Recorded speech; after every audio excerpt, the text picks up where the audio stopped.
আসসালামু আলাইকুম। যারা রসমালাই বানাতে পারেন না তাদের জন্য অতি সহজ একটি রেসিপি নিয়ে আসলাম। তো এখানে প্রথমে দুধের মধ্যে পরিমাণ মতো যে যতটুকু মিষ্টি খেতে চান ততটুকু চিনি দিয়ে নেবেন। তারপরে দেখুন আমি পারফেক্ট মিষ্টি বানাতে পারি, আবার কত সময় পারিও না। সেই জন্য দোকান থেকে ছোট ছোট মিষ্টি কিনে নিয়ে এসেছি। এখন ওই মিষ্টিগুলোই দুধের মধ্যে দিয়ে দিচ্ছি।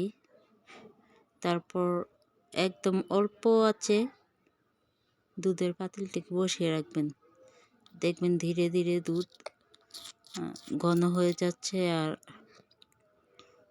রসমালাইয়ের কালার হয়ে যাবে।